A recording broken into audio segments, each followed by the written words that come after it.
దీనివల్ల దిగుతారు పట్టుకోండి అంతే నాకు కొంచెం వెనక్కున్నాను మీరు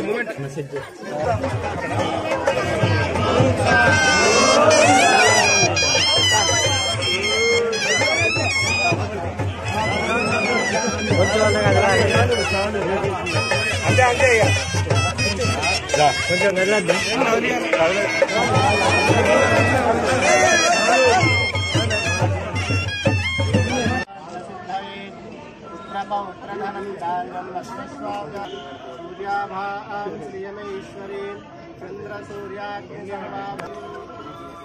దానికి సుందరగిరి శ్రీ వెంకటేశ్వర స్వామి మీసాల వెంకటేశ్వర స్వామి ప్రత్యేకమైనటువంటి దేవాలయం.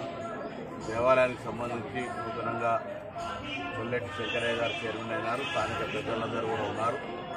వారి ఆలోచన ప్రకారంగా ఒక కమ్యూనిటీ హాల్ ఫంక్షన్ హాల్ కావాలని, అదేవిధంగా కొండపైకి దారి ఏర్పాటు చేయాలని, దేవాలయం వర్షం వచ్చినప్పుడు కొంత నీళ్లతోటి ఉంటున్నటువంటి సందర్భంగా దాని ఏ విధంగా వాటర్ ప్రభావం పడకుండా ఉండాలనేటువంటి 3 ప్రధానమైన పనులను దృష్టించడం జరిగింది. వాటిని వెంటనే పరిశీలన చేస్తాం.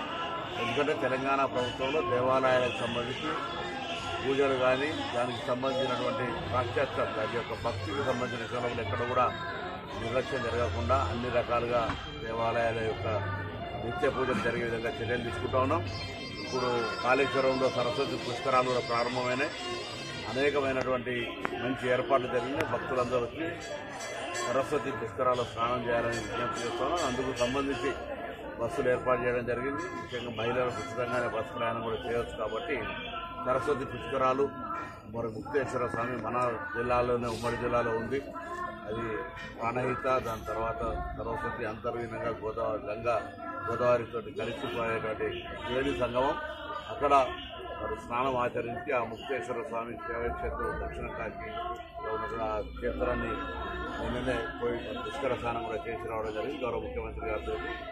సందర్భంలో దైవానికి సంబంధించి ఆశీర్వచన ఉండాలని, రాష్ట్ర వ్యాప్తంగా పూర్తిగా వర్షాలు పడి రైతులంతా సుఖ సంతోషాలతో ఉన్నట్టయితే రాష్ట్రం అంతా సుభిక్షంగా ఉండి అన్ని రంగాల్లో ముందుకు పోయేటువంటి అవకాశం ఉంటుంది. అందుకే వ్యవసాయానికి సంబంధించి అనేక ప్రాధాన్యత ఇస్తాను. ఆ ప్రాధాన్యత ఇచ్చే భాగంగా ఆ దేవుడి ఆశీర్వచనం కూడా ఉంటే మంచి పాడి పంటలు, సుభిక్షమైన వర్షము అన్నీ కూడా బాగుండాలని సుందరగిరి శ్రీ వెంకటేశ్వర స్వామితో కోరుకుంటున్నాను.